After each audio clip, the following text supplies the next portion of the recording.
قبل ما نبدا الفيديو الجميل ده، خليني بس اقول لك على حاجه صغيره اصبر عليا بس شويه، اصبر عليا. انا عارف ان انت مستعجل وعايز تشوف موضوع الفيديو.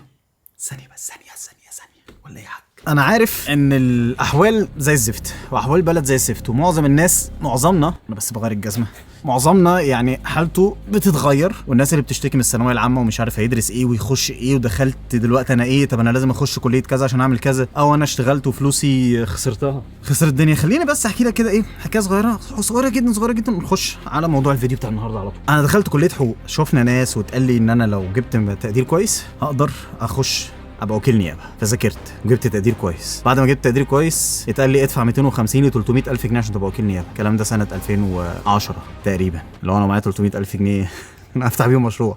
ما علينا. خلصت الجامعه، اشتغلت في معرض الكتاب ببيع كتب. بعد كده اشتغلت في فندق في مارينا، كنت بشيل حجاره من الميه وارميها بره على الشط بعدين ارجع ارميها تاني جوه. بعد كده اشتغلت على زي ريسبشن يعني. خلصت الريسبشن، دورت بقى على وظيفه، اشتغلت بلزق رخص. عارف الرخص الدوليه؟ انا بلزق لك الكفر اللي عليها يمين وشمال. كل ده وانا دارس قانون، المفروض ابقى محامي او راجل مستشار او وكيل نيابه حاجات الدنيا. تهد على كده؟ لا، اشتغلت مدرب تنس. اتبهدلت في مصر كمدرب تنس. جيت هنا اشتغلت في مطابخ، كنت بنفض وبمسح صناديق الزباله بتاعه الاكل. تخيل الريحه. كنت بنظف حمامات، كنت بقطع طماطم واقطع لحمه واقطع بصل واقطع صوابعي تقريبا كل يومين. كمان كنا بعد ما نخلص لازم نغسل ونمسح المطعم يوميا. كل ده وانا دارس قانون. كنت بوزع بريد، باكيتات وجوابات. درست قانون هنا في المانيا تاني، وبعد 3 سنين خرجت منه علشان اقدر اعمل فلوس كمحامي واعمل بيها بيزنس. بس لقيت للاسف الطريق ده طريق فاشل، او طريق يعني ملوش لازمه، كبير على الفاضي ومذاكرته صعبه جدا في المانيا. بعد كده اشتغلت مدرب تنس، كل ده ملوش علاقه بالقانون خالص. بعد ما اشتغلت مدرب تنس بقيت موجود على السوشيال ميديا. دلوقتي انا هسيب شغلانه التنس وافكر اعمل مشروع،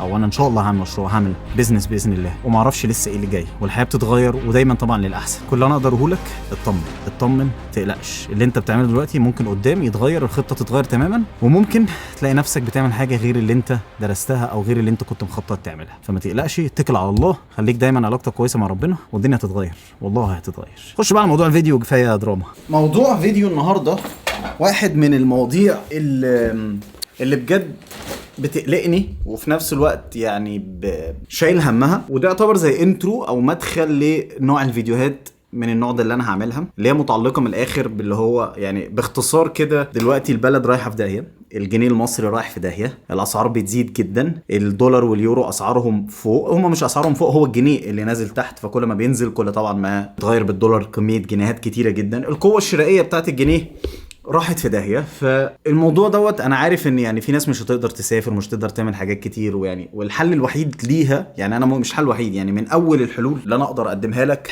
هي اهرب، امشي بجد. مش هتقدر انت تصلح حاجه، مش هتقدر تعمل حاجه. سيبك بقى من شغل الوطنيه وبلدك محتاجاك وتعمل في بلدك وانتج في بلدك. لا، انت عادي ممكن اللي انت بتنتجه في بلدك تروح تنتجه في بلد تانية، نفس عدد الساعات، نفس عدد الايام، ويمكن اقل كمان. تاخد مرتب يوم ما تنزل تغيره بالفلوس المصري هتغيره على الاقل ب 10 اضعاف ويمكن 20 الضعف. تمام.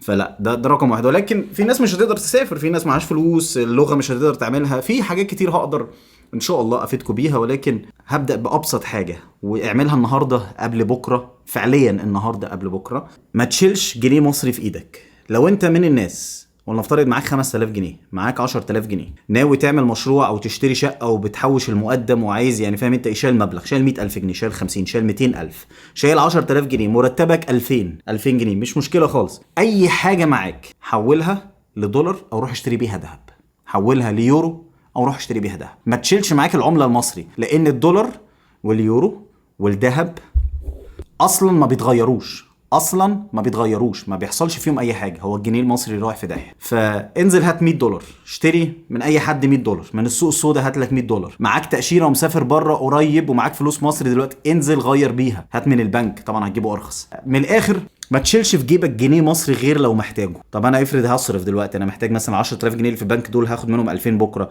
3 بعده، مش مشكله. النهارده غير بكره، سعرهم النهارده غير سعرهم بكره، عادي انزل بيعهم في ثانيه. اللي انت هتشتري منه سوق سودا هتقدر تبيع له الدولار بعد كده او اليورو. ولكن انا عارف ان الدولار نزل دلوقتي وهو بقى ب 56 او ب 53، وكان ب 70 جنيه من 4 ايام ولا 5 ايام. بس دي عارف انت ايه، انا عمال اديك بالبنيات كتير قوي، بعدين مريح وبخزن بقى ايدي. فالتخزينه دي انت واخد بريك، انا عارف، بس الضربه اللي بعدها هتموتك عن اللي قبله. معناها ايه؟ معناها هو وصل ل 70 ودلوقتي في شويه دولارات وفلوس دخلت البلد. لو انت اشتريت بيهم دولار دلوقتي، يوم ما هيضرب تاني وهيضرب قريب، اسبوع اسبوعين يمكن شهر مش هتفرق، هيوصل 80 جنيه وهيوصل 90 جنيه واحتمال كمان يوصل 100 جنيه. واسمع مني صدقني، هتشوف الفيديو ده لما يوصل 100 جنيه هتقول اهو الراجل قال. فانت هتبقى اولى بالفلوس. انت لو معاك 100,000 جنيه دلوقتي ولنفترض ان هو ب 52 جنيه، يعني ال 52,000 تعمل لك 1000 دولار. انت لو بال 52,000 جبت 1000 دولار وشلتهم على جنب، انت فعليا ممكن بعد اسبوعين لما يوصل 80 جنيه بقوا 80,000. انت ما عملتش اي حاجه. انت تفتكر ان انت استثمرت؟ لا، هو بس القيمه الشرائيه انت حافظت عليها. يعني انا دلوقتي بال 100 دولار مثال هقدر اجيب مثلا كيلو لبن، وال100 دولار دول يعملوا 5600 جنيه او 5200 جنيه. بعد شويه لما يوصل 80 جنيه، انت ال 5000 الجنيه اللي معاك ما بيعملوش 100 دولار، بيعملوا حوالي 70 دولار، حوالي 60 دولار، حوالي 80 دولار. فانت هتجيب كيلو الا ربع لبن. فانت القيمه الشرائيه بتاعت الجنيه هي اللي عماله تنزل. النصيحه دي انا قلتها لناس كتير اعرفها وفعلا عملوا كده. اقرب مثال بدون ذكر اسم مين، يعني حد انا كنت عايز اغير فلوس عشان محتاج مصري ساعتها، فقال لي خلاص اشتري منك انا واخليهم معايا، عشان انا نصحته بالنصيحه دي. مش هقول هو خد كام، ولكن خد 100 دولار لما كانت ب 44 جنيه وصلت من 4 ايام 70 جنيه. يعني ولنفترض ان هو خد مني 1000 دولار، فال1000 دولار هيعملوا له بدل 42,000 جنيه كانوا عاملين له من 4 ايام 70,000 جنيه في خلال فعليا بدون مبالغه 3 اسابيع. 3 اسابيع بقوا 70,000 جنيه من 42,000 جنيه، يعني 30,000 جنيه في 3 اسابيع. ده انت لو تاجر مخدرات مش هتعمله.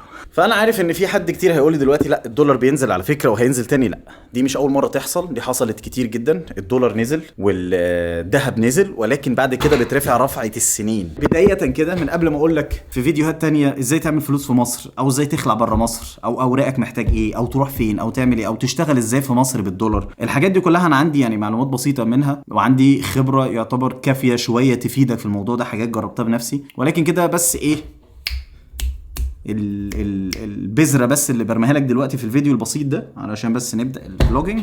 صاحبي، صديقتي، اختي، اخويا، امي، عمي، ما تشيلش جنيه مصري معاك. ما تشيلش جنيه مصري معاك. ربنا يا رب يرزقك، يا رب يرزقنا جميعا باذن الله.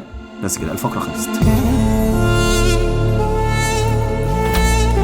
عامة انا المفروض نازل علشان اعمل حاجه مهمه قوي، يعني حاجه ناقصه عندي في البيت. الحاجه دي لما بتحصل يعني انت بتبقى السبب فيها، فلازم انت اللي تتولى المسؤوليه وتدفع وكل حاجه. الا وهي ده الجراج بتاعي. وساعه عقيقه ادم كانت العيال الصغيره يعني المعزومين عندنا، اولاد المعزومين عندنا بيلعبوا تحت، فحد شاط كوره وكسر البتاعه دي، فانا لازم اغير دي كلها. الفكره دلوقتي ان انا لازم اقيس مقاس البتاعه دي، وهم 2 مكسورين، هجيب زيهم. هي بتاع يعني بتتحط ايه، بصوا كده بتاع كده ايه مسطحه زي دي، بتتحط بمسمارين تك. اوكي 30 في اوبس 30. هي الساحه دي، الساحه اللي ورا دي العيال الصغيره كانت بتلعب فيها فكسرت الدنيا.